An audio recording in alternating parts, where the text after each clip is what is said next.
Just watched us pack and didn't say a word.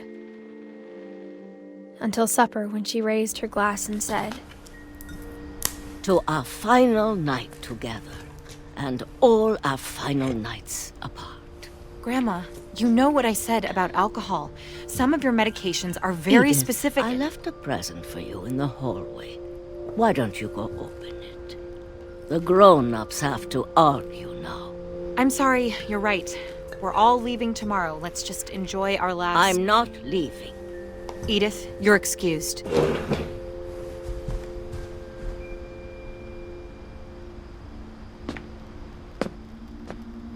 the power had been shut off that morning, but Edie always had plenty of candles. When my mom sealed the library, I don't think she knew about the other entrance. Or that Edie had a key to it.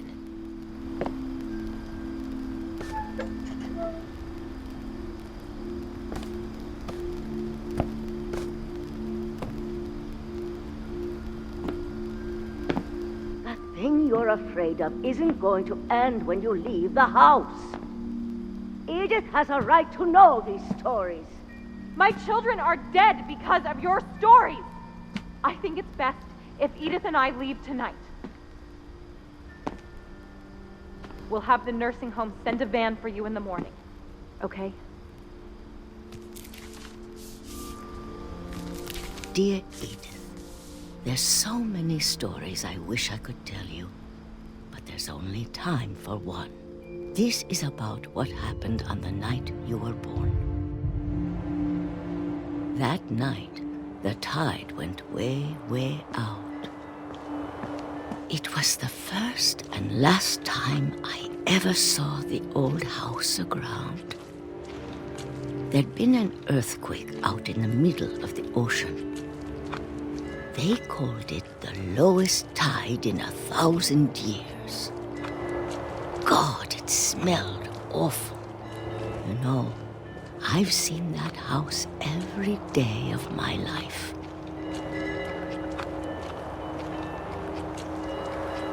But I never thought I'd go back to it.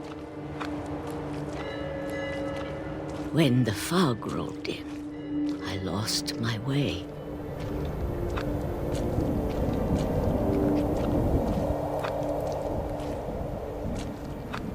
I got turned around.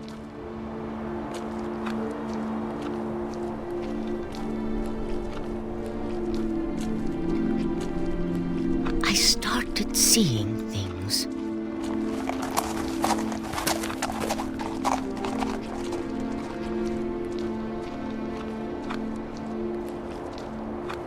Things I'd forgotten had ever existed.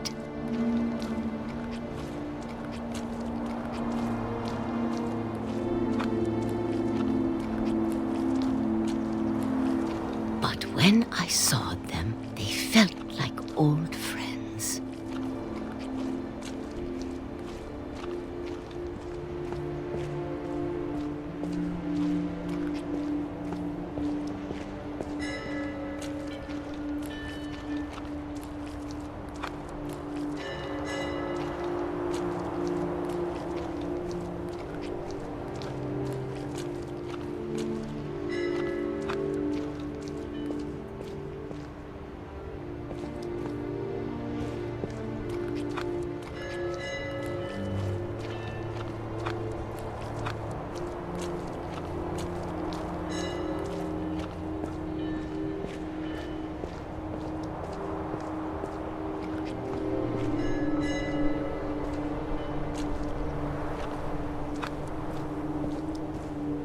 That night, a lot of things came back to me. Or maybe I came back to them.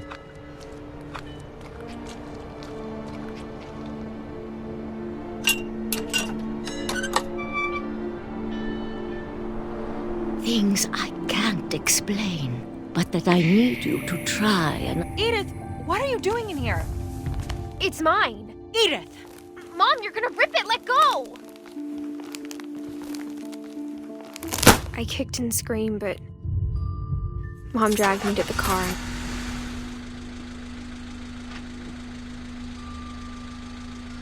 I never saw Great-Grandma Edie again.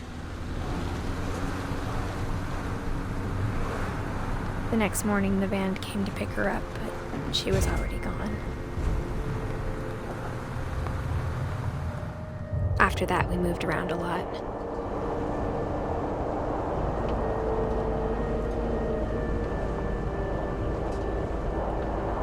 We both tried to make the best of it.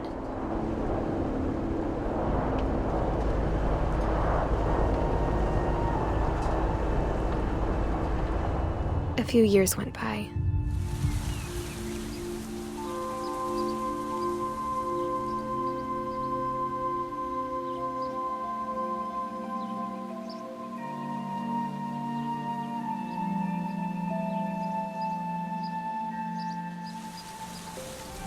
My mom didn't like to talk about it, but she started getting sick a lot. The rest happened pretty quickly.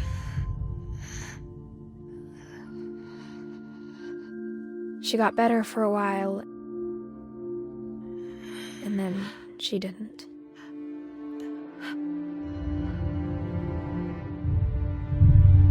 And then I was alone.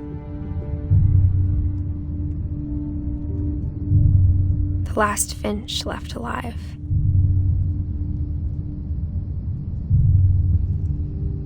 Until I found out about you.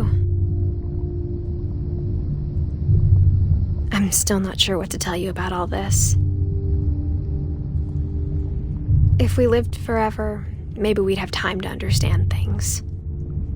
But as it is, I think the best we can do is try to open our eyes.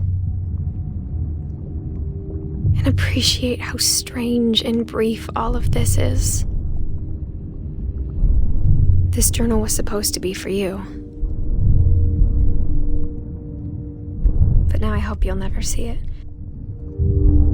I just want to meet you and tell you all these stories myself. But I guess if you're reading this now, things didn't work out that way.